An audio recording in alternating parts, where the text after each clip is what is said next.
Do arguments in your marriage leave you feeling drained and disconnected? It doesn't have to be that way. Let me show you a secret to managing conflicts without losing your connection, because this is really very important, especially when you're newly married, okay? The foundation is important. Fight to understand and not to win. That's it. That's the secret, number one secret. Many times we fight to win. In fact, most couples argue to prove they are right. And that's where the problem begins. During a fight, you're just listening to respond, not to what the person is saying to understand. Let's be honest. In the heat of an argument, it's tempting to focus on proving your point instead of solving the issue, especially when you are new in marriage. You think proving your point would help you. We've all been there, really. And when you have been around here for a while, you will realize that the last time you won, you didn't really win. No, you didn't. Because when one person loses a marriage, both partners, they've lost.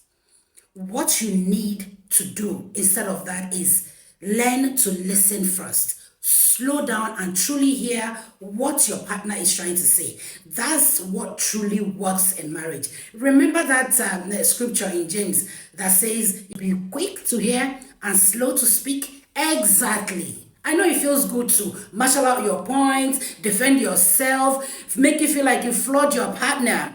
But that's a recipe for falling into the trap of unresolved and perpetual misunderstandings and escalation in marriage. That's the recipe. Number two, learn to fight fair, not dirty. Not dirty. Arguments in themselves really are not bad. For the most part, they are just highlighting what is you're not happy about, what needs to be addressed. But when we go for low blows, bringing past mistakes, name calling, or making accusations, the arguments become very toxic and harmful to our marriage. We shouldn't go there at all. What does fighting fair mean? It just simply means focusing on the matter at hand, not tearing yourselves down. When our emotions run high, we say things we don't mean. But the challenge is the fact that you didn't mean it does not lessen the impact of it. I'll give you an example. Say you and your husband, you're arguing about one person spending money on something that's not really a necessity. When you guys are trying to budget and stay afloat, and instead of focusing on the issue, you say something like, you are just so selfish and reckless with money, just like your father. That's a low blow. That hurts.